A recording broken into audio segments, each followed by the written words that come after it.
guys, you're welcome to another beautiful episode of our Kobo Podcast sponsored by TheCable newspaper. My name is Victory Rimemi and I'm one of your hosts for this episode.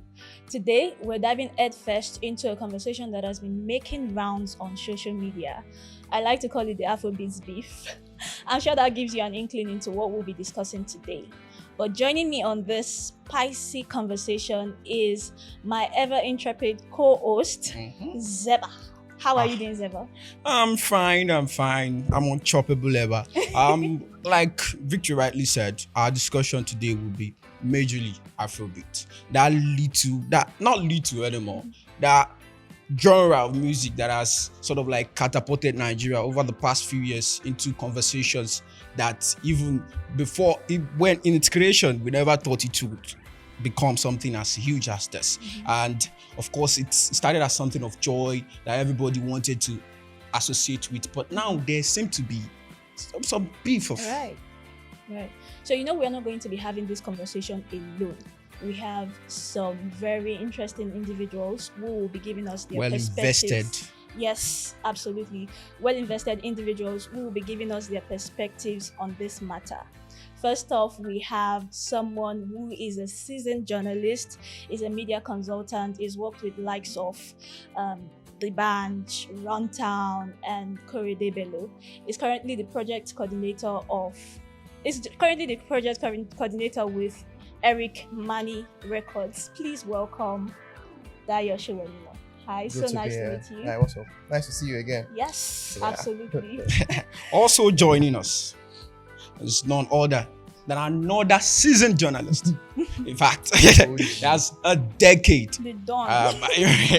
A decade of experience in reporting music journalism. He has worked with Pulse. His words can be read on Al Jazeera. He has worked with several other entities within Afrobeat industry. And in the early days of the Eddies Award, he was one of the people who actually made Eddies what's this today. I'm talking about none other than Ayomide Tayo, AOT. Thank you guys for having me. So nice to have you again. You all look great. Thank you for coming. Hope it wasn't stressful coming down No, here. it wasn't. No. All right, so I feel like things are about to get a little bit hot here in the studio. Today we're going to be talking about power struggle and criticism in Afrobeats. We've seen some of our celebrities, the big names, getting into feuds online, very dirty drama. Recently, Wizkid called out. He took a jab. He made a jab on Don Jazzy and his colleague Davido. And it made the internet go crazy. And Wizkid and Burna Boy have also disassociated themselves from the genre. They are feeling like they are bigger than it. They need a bigger platform for more expression. What do you think about this issue? Before you even answer that, I want to put you guys on the spot. Okay. And I want to put you guys on the spot. The Wizkid comment. Which one of them? I'm going somewhere. On Don Jazzy. What do you think of it? Well, I think it is what it is. Everybody, we all saw the tweet and we all know what it is. I think you just categorizing Don Jazzy as just an influencer. It's kind of disrespectful to Downright what he's done. disrespectful. To what he's done since 20 years plus. I mean, if he retires today, Don Jazzy will probably be, or arguably, the greatest Nigerian producer of all time. He introduced a debunch to us, helped co-create the More Hit label that ran for almost a decade. After that, he gave us Mavins. We've seen what Mavins was able to establish with Rema, Rasta, and others. Apart from that, he has the only label in Nigeria that I know that is now in business with a major record label in the world. It is not, he's the blueprint of Afrobeats. And for you to summarize his impact legacy as an influencer, I know he does a lot of influencing now because part of his evolution. Yes. But I think to just summarize it was pretty much ignorant of Wizkid. No, it's not ignorant. It's not even ignorant. It's just disrespectful. Downright disrespectful. Yeah. Let's call it as it is. Just disrespectful. Whatever was going on behind the scenes and all that, it's just. And this is a man that when you enter the game, he has already been a superstar. Yeah, exactly. And a couple of Wizkid's first song, and a bit of interview that he had when he blew up in the early days, he was giving props to this guy. No, whatever would have happened would be some things behind the scenes. Maybe there has been some reported beef, there are been some conversations behind the scene, and Wiz decided to bring it online to express himself how he felt he should. But regardless, it's still disrespectful. But don't you think that this particular situation stems from some of these issues that have been swept under the carpet? Like last year, Burna Boy said nobody paved way for him. So it brings us to the discussion of them not recognizing their predecessors or giving credit to them. Having short memory. So I tweeted something a while back, and I it's in the middle of all this, and I said there's been a lot of Fox maturity, a lot of love and light. Really, I think I saw that tweet. Yeah, the culture is not really supposed to be love and light all the time. There are people you don't like, but I don't like you. There's really no need to be forming love and light all the time. So there's been that culture of love and light, maturity. You don't want to talk. You're building up things inside, and then that has led us to where we are today. Yes. But right from the beginning, if everybody had expressed themselves, Wizkid does not like Davido. It's fine. You don't have to like everybody. I don't like Don Jazzy. It's fine. Techno does not like Keys. It's fine. But then there's now these, I don't want to talk so that you don't think I'm the bad guy. Then everybody is now forming love and light. Hip-hop is not about love and light. Music, culture, that pop culture space, taking a cue it's from not always going to be love and light because it's competitive. There's competition in that space. Competition will always breed people's other behaviors and all that. You cannot like everybody. Yeah. So if you don't like people, it's fine to let. But then you're now forming you like this guy online. Then behind you're messing the guys. Yes, you're cussing him out. So you feel it's like a built up, pent up. There's been a lot of built up bitterness. Oh, definitely. Fake love and light in the industry that's just beginning to explode now. True, I believe that. Yeah, a lot of back stories that we don't know about. So when they tweet during the midnight, it's not as if it's just that something beyond the access that we have. Something must have happened and triggered it. But is this competition really healthy for the genre? Absolutely. Oh, lovely, yes, because that's how competition is always healthy. That's how you create great records, great music. As long as the fans benefits from it and there's no form of violence, please go ahead. That's where my question is currently leading to. Like, okay, these things are fine online, but the big two are the big. No, let me say. There's not the big four. Rema has included himself. Wizkid and Davido. They have crazy fan base. They have people who are downright ready to come to your house and have violent ways with you, and they are even open about it. Don't you think that at one point this thing might degenerate into something that will probably have a case of all those Fuji artists in the days? No, I think Fuji is a different animal entirely. What you are seeing right now also happens in America. There's the Bayhive, there's the Rihanna Navy, there are the Swifties. For you to be at the realm of, for you to be categorized as a pop idol, you need a fanatic fan base. Wizkid having Wizkid FC and Davido having 30BG. It's just their fanatic fan base. And there's always going to be that struggle. Outsiders to have come into the mix with Burna Boy. So I don't basically see any problem with it. And there are rivers too these days. They're upcoming. They are still growing. They're upcoming.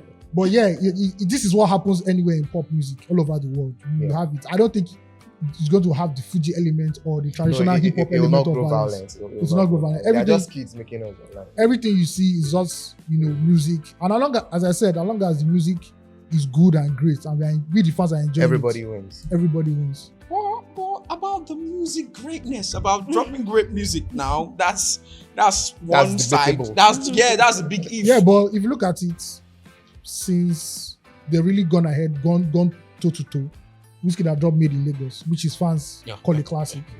Davido dropped Timeless, album of the year last year. Burna has gone on a run, got a Grammy nomination. That's the highest level these boys can play. And then it will only get better. It will only get better. If that's where I'm going now, and I think you pretty much answered for me, because me, I feel as more as they keep clashing, basically. I think in my own head, I'm calculating it as Afrobeat cannibalizing itself. No, I don't think so. No. I think it's just a generational thing. I think with the first big three that ever came out, D'banj, Two-Face, and P-Square, they all understood their lanes. D'banj would do his own music, Wizkid, Two-Face would do his own music, P-Square would do their own music.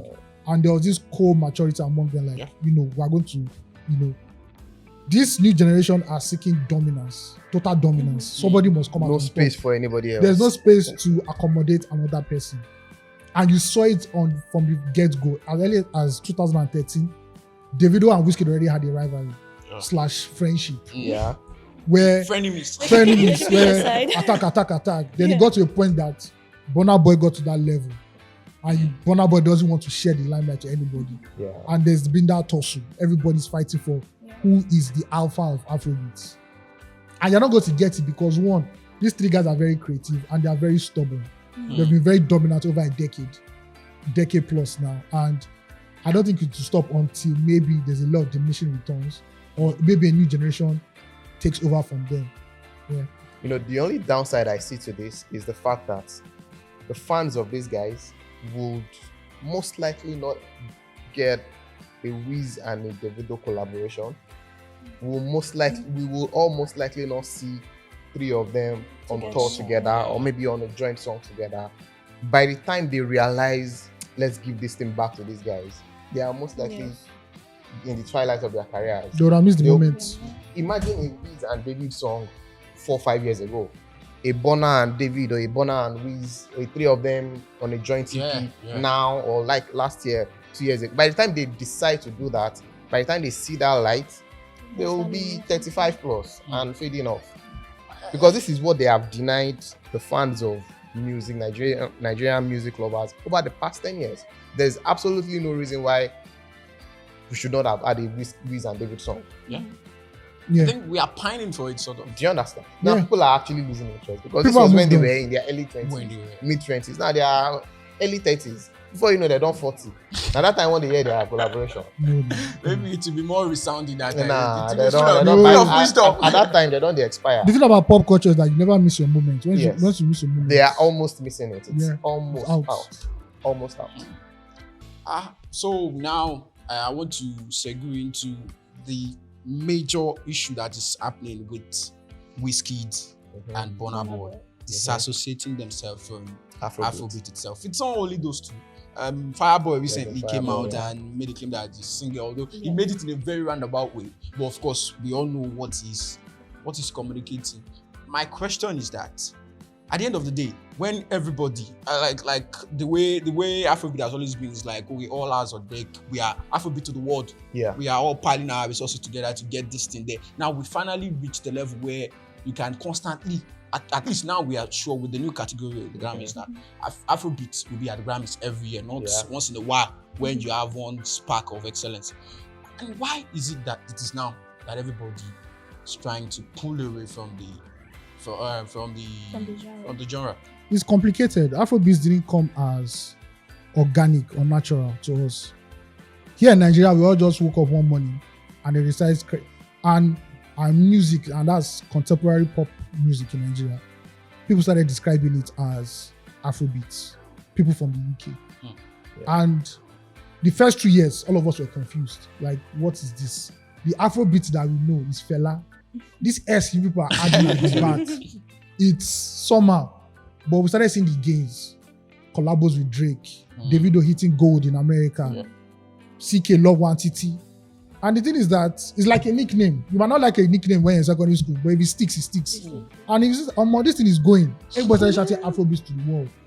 Now, to be fair to Davido and Burna, they have come out to say early on in their careers, there's Afrofusion is what they do. Even though Afrofusion is just an explanation of Afrobeats. That's it. It's a fusion of... So why the new name? So the thing is that if I didn't name my child, I don't want this child to bear this name. But the funny thing is that some of our artists don't even know that it was a fellow African, a West African, that was associated with the word Afrobeats in the first place. His name is DJ, I think DJ Abrante or so. That guy in UK, yeah. Yeah, the guy in UK, DJ Abrante. He was the first DJ to be associated with Afrobeats in 2011 or 12. And he stuck. So it's not as if a wise guy just thought about it. It's African. It's us. But because we know us our history and knowledge, you know. And it feels like, oh, if I'm doing Afrobeats, then I must do like fast popular music, which is not entirely true. Afrofusion is just the explanation of Afrobeats. You are fusing Nigerian genres of music sound, with foreign sounds. That is it. Wizkid is peculiar because Wizkid was carrying the Afrobeats as far back as 2 years ago. Then I think maybe the loss at the Grammys when Essence didn't win like what he was supposed to win, and he felt that his music was boxed within the African category, and he deserved to be in R&B category. So he now feels like, you know what, I'm not in Afrobeats anymore. I'm genreless. So let me go to somewhere that I feel suits my talents more, and that's his own agenda. Yeah. Now the problem with that agenda is it is individual. It's not carrying the culture along. It's not carrying the movement along. It's a one-man thing. Selfish. It feels like, oh, this is my own agenda.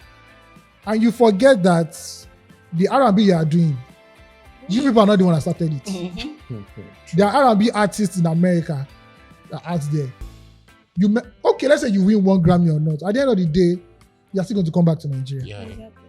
And when you come back to Nigeria, and the way life is when you come back, the scene has changed. I don't think because it's like a monkey trying to get one branch and you now forget the other branch. If you don't get that branch and you left the other branch, what happens? You will lose both. Just 2 mouths. So I think to understand this thing, we need to take it back to the beginning, where Afrobeat started from. It started from when Fela and Tony Allen came back from Yankee. And then they created with their Kola Lobitos group and all that. And they started Afrobeats at the end of, I think it was late 60s. And then that was how Afrobeat sound started. Everybody has always known this sound to be Afrobeat. Yeah. That's why you will not see somebody like D'banj, Two-Face, P-Square, Wande-Coal, or the older guys come out and say they're not doing Afrobeat anymore. Because the evolution of the sound started from the blueprint of Fela. Because before then, while that existed, while Nigerian music was starting to pick up, Nigerian music, the hip-hop of Nigerian music started by us copying the sound of foreigners. Yeah, we're taking what that they template. only maintain we're doing. They would just carry one popular Yankee song and remix it to Nigerian. That was how Nigerian music started. Those days, they don't play Nigerian songs for radio. It wasn't for cool. club. It wasn't accepted. Until people now tap into this Fela's brand of Afrobeat and then repackage it, and then it became Afrobeat. It's always been Afrobeat. The confusion started from what AY said, from when that DJ Abrante sound in UK started picking up, and then they now started calling their own Afrobeat with the S. I've never understood it because it's literally the same thing. Yeah. Afrobeat and Afrobeat. Which one is the plural of Afrobeat? So when you even go on Wizkid's page now, you search Afrobeat, you'll still see Wizkid shouting Afrobeat to the world. 2022. Do you understand? So it's what everybody understood that is Nigerian music. And basically, music out of Africa is always defined as Afro. Yeah. Afro-rave, Afro-fusion, Afro-mental, Afro-whatever. Afro hip-hop, Do you understand? Afro-jazz. Why has the African element is always Afro? What better name than Afrobeat? But then the Afrobeat and Afrobeat with the S has always been, the Afrobeat with the S started in 2010, 2011, 2012, thereabout. And then a lot of the younger guys gravitated towards it. But basically, the same thing. Go and read about it, research about it. It's basically the same thing. It's just refining what Fela started. It's basically the same thing. So when you are now saying you are not, like I said, creativity, you cannot box it. You can decide to do other stuff. But you don't now come and say, Afrobeat is, you are not this. No, you're not Afrobeat. You will not see Drake come and say, I'm no longer a rapper, I'm no longer a this, or Jay-Z say, I'm no longer a this, I'm now this. No. Do whatever you want to do. Create whatever sound you want to do. Evolve however way you want to evolve. But do not rubbish the foundation that you grew on. It's a movement. Like the amount of jobs Afrobeats has created in the last 5 years. Globally, it's crazy. For young Nigerians, it's mind-boggling. You know, this is one of the only few sectors in this economy that we have that is booming, where we are getting foreign investment directly. Yes. Then for the forefront people to now come out and say, or I understand the Afrofusion part, but for someone to now come out and say, I'm not doing Afrobeats anymore, blah, blah, blah, blah, blah. It doesn't give confidence to the people out there that say, someone that literally rode and grew. Like the poster boy, basically. Bro, when you saw that the O2, it was Afrobeats. When you were breaking all the records, Afrobeats. It's just ignorance. Now that you've gotten to the pinnacle of your career, it's trash. I want to play the devil's advocate here for Wizkid. And like you rightly mentioned that Made in Lagos was nominated for the Grammys, and it was only fit into the box of Afrobeat. Yeah. Like, don't you think that? Okay, we saw Burna Boy did it, and when he did it, he had the nomination for he didn't make rap also. Yes, in the rap category. Yeah. Is it not like me trying to like, okay, let me break this shackle openly so I can be freed up? But what will free you is the kind of music you know. If Wizkid's next song is pure R&B, you are not going to describe. Everybody is intelligent enough to know this song on this album is R&B. This is trap. This is rap. This is. Do you understand? So you don't even need to overly explain yourself and say. We want to argue that Essence is not R&B. I can trust you. From reproduction to everything, that is not American R&B. We all know R&B, bro. They don't know what they are saying. We know Chris Brown is not going to sing Essence. We all know. Like I said, it's the reason why it's difficult for you to have this conversation with people that are Wizkid's fans or David's fans. Because they only have one mind. Or Rema's fans. Yeah. Because their knowledge is limited. Limited. When did Wizkid start music? 2010, 2011. When did David start music? So that's why I took you back to when Afrobeat started and when the band came back to Nigeria 2023, 2024, when then Two-Face were doing music. They would not come out and say what they do is not Afrobeat. Or Afrobeat is they will shit. never. They won't do that because they understand the sound. Also, they understand they understand the importance of moving as a unit of this culture. So you won't just come because you have enjoyed fame here. Burna Boy literally grew up inside Afrobeat. Yeah, exactly. His grandfather was Fela's manager those days. His mama was. Do you understand? So you would not now say you don't have enough influence from Afrobeat to now say you can do Afro whatever you like, but do not disrespect that brand. That brand, yeah. Guess what? Also, if you don't like what the Grammys is doing, there's the headies. Support your own. They won't now. Hey, They won't. What are they really running away from? Only them can answer. I don't know. And maybe Farouk with the roll out. Okay. So let's continue the conversation. Another thing that I think is that the way Afrobeat is going and the way things are moving and the way these guys are pulling away little by little, the fabric is getting thinner. Which guys? The guys, the Wizkid, The leading artists. the leading artists. The way it's, are they not pulling ladder from underneath the younger generation? No, because I've always said this, right? The reason why Wizkid, Burna Boy, Davido, Olamide, up to 2020, were so dominant is because they scattered the market. If you look at the first generation, Two-Face, P-Square, D'banj, they were dropping albums every 2 years. Yeah. They will drop single, drop album, they'll go and chill for 2 years. Then people like I call it the mad generation came. Davido, Wizkid, Olamide can drop an album. The next month they'll drop the new single that is not on that album. In 1 year they can drop 7 singles, 4 remixes, 5 features. They scatter the market for the other guys. They brought chaos into it and they understood the chaos, right? And they thrive in chaos. Olamide will drop an album, still jump on four features, drop 3 remixes. They understood the chaos. Davido didn't drop, after Davido dropped his first album, his next album took like almost 7 years. But there was no year he wasn't relevant. Because they were active. Meanwhile, then P-Square was still waiting for 2 years. By the time you come back 2 years, you restart again. You don't go back the line. There's a queue, we've gone back. Now, when we got into the pandemic and streaming now became very popular, the younger guys now had to do things like the D'banj.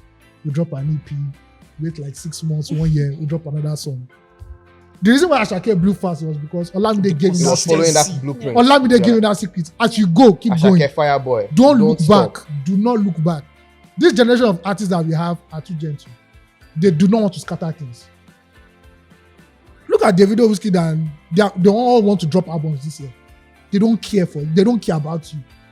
As they're hot, these new guys, if I drop an album, I chill, wait for like 2 years. Then I clear my Instagram. Then start again. When Burna Boy dropped 2 albums on you, Davido will drop 7 singles on your head. Come on, it doesn't work. But there's a new cat right now. Shea Vibes is dropping steady. Thank you. Shea Vibes understands the market to scatter everywhere. Scatter everywhere. Don't bother. This is Nigerian music industry. It's not American music industry. It's a jungle. There are no rules. Drop album tomorrow. Drop another EP. As long as you are putting out your product, you saturated the market with your own. It's gone. And the funny thing is, there is literally no Nigerian artist that I know or have met that does not have 100, 200 songs on their laptops. Yeah, ready just to go. sitting there. Yeah. So the problem is, why is this song not out? But then you now have to think of the marketing, the promotion. Oh yeah, marketing has gotten more expensive. And the fan base and all that. That's like the next line of my question about marketing.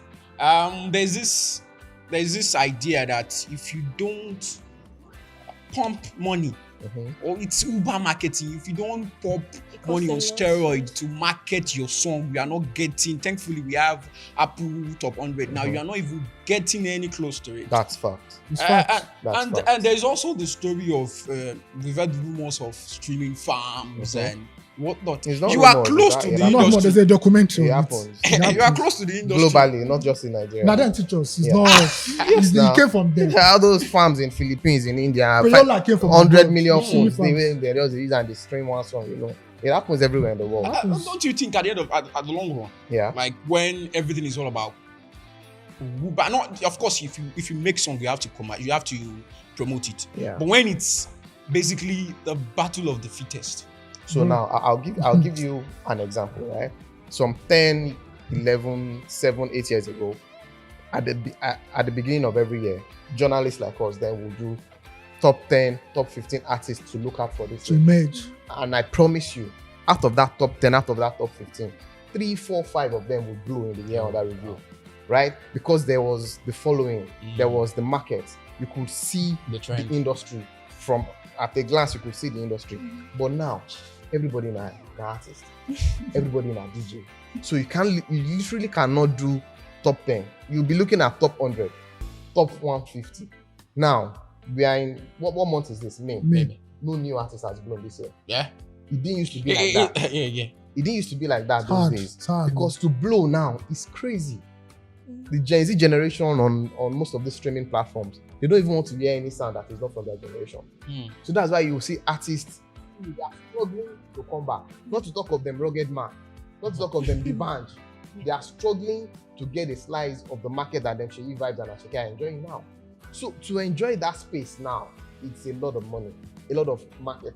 Before to market, you don't even need to spend money on Twitter and all those things. But now you're having those meetings and then you're having those strategy sessions and then you're seeing the budget for TikTok. And everything is in dollars. Yeah. Bro, Dollars. if you see budget for TikTok, Twitter, Instagram influencers, Snapchat. this one, Snapchat ad, YouTube adverts, bro. See, You cannot blow if you don't have money. let's not deceive Except ourselves. God just bless them. Let's not deceive ourselves. Music industry anywhere in the world is capital intensive. Absolutely. You don't want to see the likes of what then Drake are spending on Beyonce, promotions. their own budget. Our own budget here is small. We should do away with the fact that there's other people have this idea that I'm talented. So if I'm talented, People I release the listen to music you. and people will like it. This is very No, hard. because as you're fighting for my attention, there's Netflix there. I'm watching TikTok also. So, There are too many things. So Too for me many to sit things. down and listen to your 3-minute song, you got to spend. I have to be spend seeing it money. everywhere. You have to spend money. Let's not do away with it. Those days, if you You must spend money. There's no if how. you carry your artist songs with record labels those days, there are barely 10, 15 DJs in Lagos. DJ Jinija, DJ Neptune, DJ Abbas. What was this? DJ Humility. So once you have DJ exclusive, once you have the top 4, 5 DJs slamming your song, bro, you are done. You don't almost blow. But now, in one nightclub, in one night, 7 DJs will play before they break. Yeah. So I just want to ask, I still want to ask, which is a very valid point, that okay, yes, music needs massive money for marketing and everything. Yeah. But at the end of the day, don't you think that it might probably hurt the industry? Do you know how much it costs you to book Ashake now? Let's not even talk about Do you know how much it costs you to book Burna Boy? The top 5 artists in Nigeria, they don't perform in Nigeria again. Wizkid, David, Burna Boy, Ashake, Rema. When last have you seen them perform in Nigeria? Because we can no longer afford them. We can't afford to pay this. the they local charge industry? in dollars, The local industry can 50K upwards Yeah. in dollars. So you can't afford to pay them again to perform in Nigeria. So that's the vision labels see. That is the vision people see. And it makes the investment worth it. if you have a good artist, if you have a good song, if you have a good sound, and you are able to pump it to get the next Rema level, to the next Atake level, bro, na blood money. Yeah, it's actually good. I'm actually asking this question for The upcoming. Yeah, The thing is that if your talent is good and you are ready, somebody will invest in you. Yes. Everybody wants to invest in good market or a good product. That is it. The days of, oh, this boy just naturally talented, let me help you. Story. No, it's gone. business. It's business now. Sign the dotted line, you take your percentage, we take our percentage. It's money used to invest in an artist. It's not base at all. So that is a lot of money. It's a procedure. You look, even in Korea, it's worse. All those BTS you see, they'll first bring you guys, raw as you are, spend 2 or 3 years artist development. Like you must learn how to sing, you must learn how to dance, you must learn how to rap, you must look the way you look, that's why they look like mannequins. You must be perfect in all things. And when you come out, because they know the reward. So it's not the case of I just saw one boy, the boy sound very well and he went viral. Yes, he went viral. So who can cares? they sustain it? You can sustain it. Can you sustain it? I think I have an example in mind, but I want to say. Yeah. One thing that fascinates me is how these artists go into contracts. They have a beautiful relationship with their label bosses, and then somewhere along the line, things begin to go down south. How do we protect these upcoming artists from label exploitation? There's really not a lot of solid examples of label expectations. Also, there's nothing such as a bad contract. Yes. You signed the contract. Because you know what you were getting into. You know, before you became who you are, you would most likely not have become who you are without the investment, capital, human, financial investment from the label. So when it's now time for the label to recoup their money, people now start telling you they are ripping you off. How are they ripping you off? Yeah. Because I have an artist that the label is spending close to almost 200 million right now. He's not making a dime yet. Wow. Tomorrow the boy starts making money, wow. And then the label says, you know 200 what? million. And then the label starts taking the money back that was already signed. And then it becomes, it's psychological, right? I've been investing in you, they're happy, everything. You can see the budget, you are following the budget. And then 2, 3, 4, 5 months, 6 months, 1 year later, you blow. You get your first gig, 10 million. And then you know you have to take 600K and I'm to take 400K. You start to grumble. That you are the artist, you are the That's this, even you are actually the that. nice. Do you understand? Then it keeps going. Do you know how many 400Ks I'm going to take to make 200 million back? And then the money grows, then you take another gig, you get 10 million, you take 6 million, I take 4 million. And then your manager and then your guys start whispering to you that this guy is ripping you off. How? Yeah. So it's just a lot of times it's the artists that are always ripping off the label. They are always being psychologically manipulative and ungrateful. Yeah. Because you would not get to where if he is a good one on your own, blow on your own. You don't need the label if you can do it on your own. Nah. What about those that complain about their royalties? So that is another conversation. And that's why they always tell you before you sign those kind of contracts, you need to have an understanding of what you are getting into. And you also need to have a good lawyer. I have artist managers in this country that are getting royalties. It's not the label, it's not the artist, it's the artist manager. So if you understand the business you are getting into, you will be fine. But a lot of us don't understand it. You just see the lights, camera, action, blitz, glam, and everything, and then you just go for it. But they are not business. Someone that has 200 million to invest in you, they mostly don't see it. Because one, they do that out of desperation. Yes. 2, they're not educated about the business they're about to enter. Absolutely. Many artists don't know that if a record label spends 500 million, right? And let's say your first royalty, all the royalties, first 3 months, streams, everything is 700 million. You think, oh, we're going to share that 700 million. No, the label takes its 500 million first. That 200 that is remaining is what will now be shared between both parties. So it's not who go help you, no go stress you. No. Who go help you, go actually stress you. A lot of artists just, Baba sign me, I did lawyer. And out of that I desperation, don't want the money. I just want then when you get your first hit, second hit, the people around you begin to change. One guy, another. You know, say now you they finance all these things. Yes. One babe that you just hit this, they're cheating you. Then you just cause wahala. A typical example, recently with Ruga and the Prince. Yeah. Where and to ask from the point that you made about artists being the one that exploits Yes. record labels. Do you think that's the case? Because in Ruga's case, Ruga came out and said they were using. That Ruga's case, you've heard Ruga's case, you've not heard the Prince's case. So I wanted to say, right? like my question is actually from Ruga's case. Yeah. Okay, let's even his excuse. Let's dissect it. You can't dissect that kind of. I can't dissect because I don't know the information. It's only you don't partial have the 360 information. information. Because if you are privy to see what is signed and you are privy to see how they run the business, then you most likely would understand from his perspective or from the Prince's perspective. But without the full information, you just social media gist. And guess And what? then one person's angle, you will not get the full picture. And people are always sympathetic towards the artist. The artist, yeah, Every time. all the time. Every time. But I've Even seen when the enough label, to know that the Yeah. artists they are now. They are Nah. not saying They this. are not saying- absolutely. they're not giving you the full I've picture. seen enough to be able to say that. So So, and there's also artists that they give you your royalty and everything, you blow it in 1 month. And you're asking the label for what's the For more latest money. update. Bro, this doesn't work like that. Royalties take time to accrue for them to now spend to not give everybody. It doesn't work like that.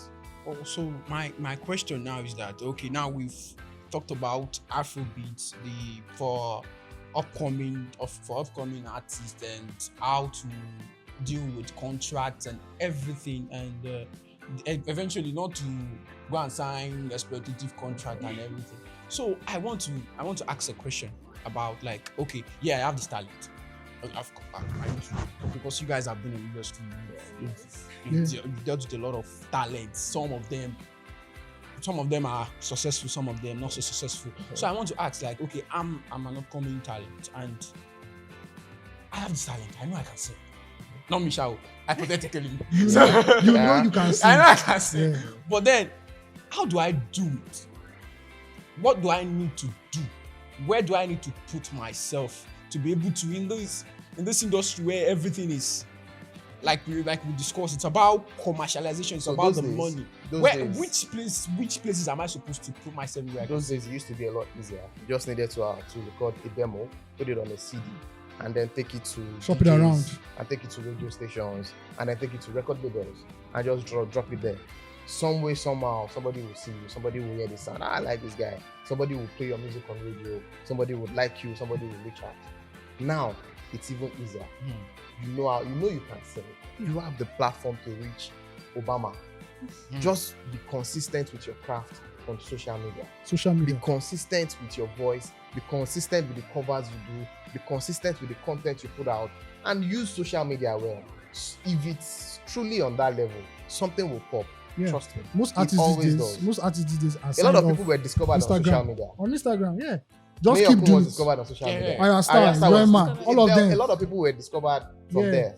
If you have a smartphone, bro, the opportunities are limitless for you. You don't need to start going to one Absolutely. office to go and just keep doing what you're doing on social media. Even if there's no beat on what you're saying, just sing.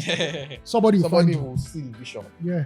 Upcoming artists, you can hear that. Go on social media and get yourself noticed. I think we pretty much exhausted the topic. We've flogged and flogged and flogged, and I think we can draw the curtain here. Victory, do us the honor. So thank you so much for coming. You know you have like very busy schedules. so You're we welcome. honor our Then the invitation. pleasure. We hope you can come here and. I think we'll probably come up with episode 2 and we have you guys here again. No problem. I have Yeah, we'll be And have here. more of New your set insights. of questions for you guys to No dissect problem. and help us with your knowledge. Yes. We'll be here. So if you watched this episode to this point, you're a real one. Thanks for watching. Don't forget to like, comment, keep the conversation going in the comment section, and we'll see you in the next episode.